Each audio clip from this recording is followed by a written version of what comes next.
नमो बुद्धाय। जय भीम साथियों, मैं पूनम बौद्ध और 103वें संकल्प दिवस पर परम पूज्य बोधिसत्व बाबा साहब डॉक्टर भीमराव अंबेडकर जी को मैं कोटि कोटि नमन करती हूँ, क्योंकि ये जो संकल्प बाबा साहब ने लिया ये कोई साधारण संकल्प नहीं था और ये एक महान संकल्प था। जब वडोदरा की धरती पर बाबा साहब डॉक्टर अंबेडकर जाते हैं तो वहाँ पर जाति के आधार पर उनके साथ छुआछूत और भेदभाव किया जाता है। और वहाँ पर जब, क्योंकि इतने ऊंचे पद पर वहाँ पर बाबा साहब थे, सैन्य सचिव पद पर वहाँ पर थे और विदेशों से पढ़ लिख कर आए थे, सूटेड बूटेड बाबा साहब डॉक्टर अंबेडकर थे, लेकिन फिर भी उनके साथ छुआछूत और भेदभाव किया गया। जब पानी पीने के लिए मांगते थे तो उनको पानी नहीं दिया जाता था, जब फाइल पढ़ने के लिए मांगते थे तो उनको फाइल नहीं दी जाती थी। बाबा साहब के आने से पहले सारे टाट उठा लिए जाते थे, कालीन को उठा लिया जाता था और बाबा साहब के जाने के बाद पूरे ऑफिस को गौमूत्र से धोया जाता था। इस अपमान को बाबा साहब सहन नहीं कर पाते और वो 11वें दिन ही वहां से इस्तीफा दे देते हैं। और जब वापस आते हैं तो कुछ घंटे के लिए उनकी गाड़ी लेट हो जाती है और वो पास के बने कंपनी बाग में एक बरगद के पेड़ के नीचे बैठकर फूट फूट कर रोते हैं।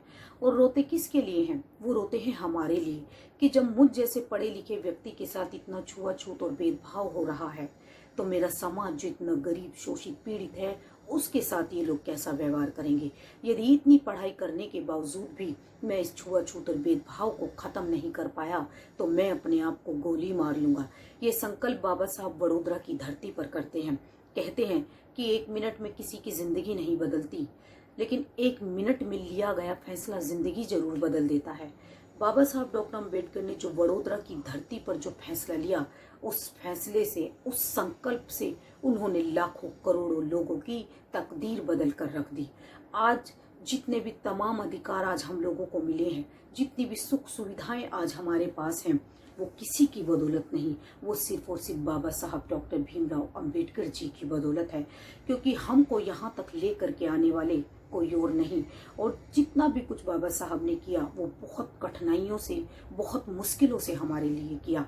बाबा साहब डॉक्टर अंबेडकर 23 सितंबर 1917 से वो क्रांति का बिगुल बजा देते हैं और उनका जो संघर्ष है वो 5 दिसंबर 1956 तक कंटिन्यू जारी रहता है। अपने जीवन के 39 साल तक वो संघर्ष करते रहते हैं हमारे लिए। अपने लिए उन्होंने कभी कुछ नहीं किया, क्योंकि कहते हैं कि अपने वो होते हैं जो आपके रोने पर आते हैं, लेकिन मैं कहती हूँ कि अपने वो नहीं होते जो आपके रोने पर आते हैं, अपने वो होते हैं जो आपको रोने नहीं देते। और इतिहास गवाह है कि अगर हमारी आंखों के आंसू पहुंचे, अगर हमारे होठों पर मुस्कुराहट आई, तो वो सिर्फ और सिर्फ परम पूज्य बोधिसत्व बाबा साहब डॉक्टर भीमराव अंबेडकर जी की बदौलत। बहुत कुछ बाबा साहब ने गवा कर हम लोगों को ये तमाम अधिकार दिलाए हैं। कितने भी जन्म हम लोग ले लें तो भी बाबा साहब डॉक्टर अंबेडकर का ऋण हमारे ऊपर है और इस देश के ऊपर रहेगा। और इस देश में रहने वाले लोग और स्पेशली महिलाओं के ऊपर बहुत बड़ा ऋण है बाबा साहब डॉक्टर अंबेडकर का। अपने हड्डियों की माला बनाकर भी अगर मैं बाबा साहब के चरणों में रख दूं तो भी मैं उनका कर्ज कभी नहीं उतार सकती। साथियों, जैसे कि आप सभी लोग जानते हो कि 24 सितंबर भी आने वाला है और 24 सितंबर यानी धिक्कार दिवस के रूप में इसको मनाया जाता है।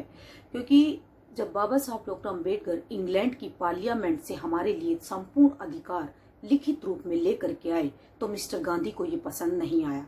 मिस्टर गांधी नहीं चाहता था कि हमारे गले से हांडी हट जाए और टाई आ जाए, हमारी कमर से झाड़ू हटकर कुर्सी लग जाए। वो आमरण अनशन कर देता है, अंग्रेजी सरकार का कहना नहीं मानता और भारत आने पर अंग्रेजी सरकार उसे उठाकर पूना की यरवदा जेल में डाल देती है।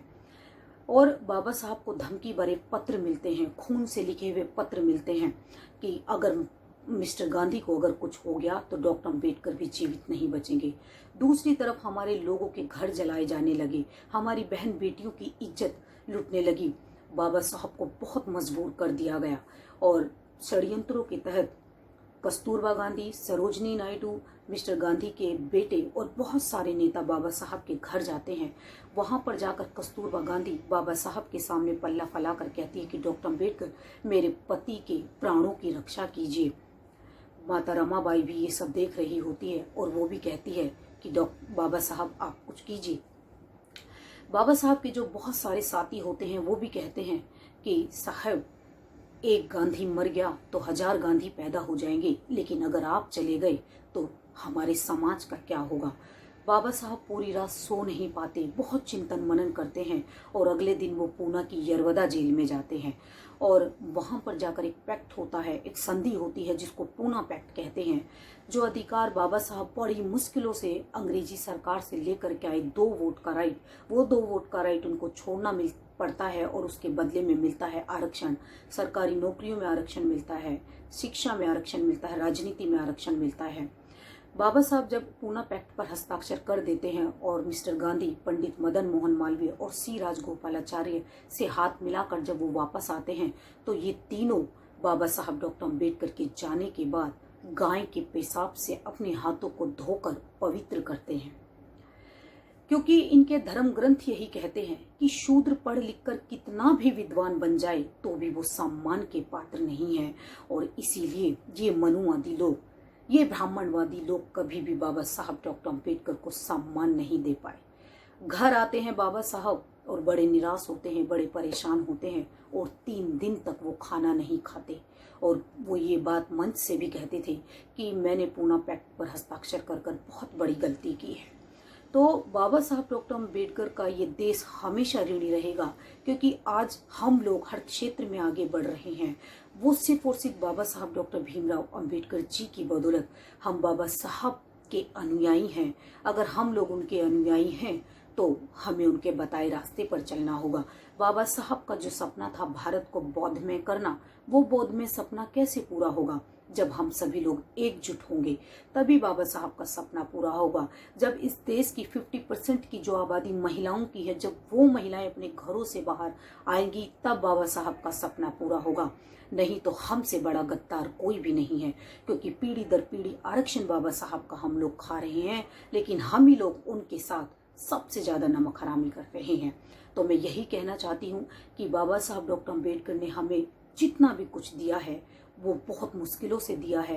बाबा साहब ने अपना कोई भी काम अधूरा नहीं छोड़ा, वो सब कुछ पूरा करके गए हैं। बस हमें नया सोचने की जरूरत नहीं है, नया कुछ करने की जरूरत नहीं है, सिर्फ और सिर्फ उनके बताए रास्ते पर हम लोगों को चलना है।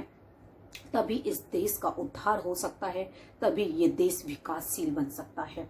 तो एक बार फिर से 103वें संकल्प दिवस पर परम पूज्य बोधिसत्व बाबा साहब डॉक्टर अम्बेडकर के चरणों में मैं सत नमन करती हूँ और इसी के साथ मैं अपनी वाणी को विराम देती हूँ। आप सभी को मेरा गर्व से नमो बुद्धाय, जय भीम।